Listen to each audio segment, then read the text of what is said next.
Indian cricket coach Gautam ഗംഭീറും ഇതിഹാസ താരങ്ങളായ വിരാട് കോഹ്ലിയും രോഹിത് ശർമ്മയും തമ്മിലുള്ള ബന്ധത്തിൽ വിള്ളലെന്ന സൂചനകൾ. സീനിയർ താരങ്ങളുടെ ഏകദിന ടീമിലേക്കുള്ള തിരിച്ചുവരവിനെക്കുറിച്ച് അത്ര സുഖമുള്ള വാർത്തകളല്ല ഇപ്പോൾ പുറത്തു വന്നുകൊണ്ടിരിക്കുന്നത്. ഹെഡ് കോച്ച് ഗൗതം ഗംഭീറുമായി ഇവർക്കുള്ള ബന്ധം വഷളായതിൽ BCCI അസ്വസ്ഥരാണെന്നാണ് പ്രമുഖ മാധ്യമങ്ങൾ റിപ്പോർട്ട് ചെയ്യുന്നത്.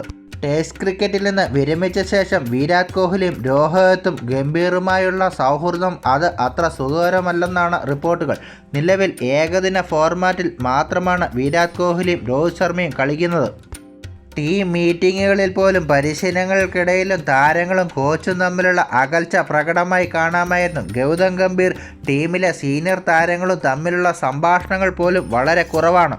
ടീമിലെ നിലവിലെ പ്രശ്നങ്ങൾ പരിഹരിക്കുന്നതിനായി BCCI ഉന്നതതല ഇടപെടലിന് ഒരുങ്ങുകയാണ്. ഈ പശ്ചാത്തലത്തിൽ ദക്ഷിണാഫ്രിക്കയ്ക്കെതിരായ രണ്ടാം ഏകദിന മുന്നോടിയായി BCCI അടിയന്തര യോഗം വിളിച്ചിരിക്കുകയാണ്. Indian cricket team head coach Gautam Gambhir, selection committee chairman Ajit Agarkar എന്നിവരുൾപ്പെട്ട ഏതാനും ഉദ്യോഗസ്ഥരെയാണ് യോഗത്തിന് വിളിച്ചിരിക്കുന്നത്.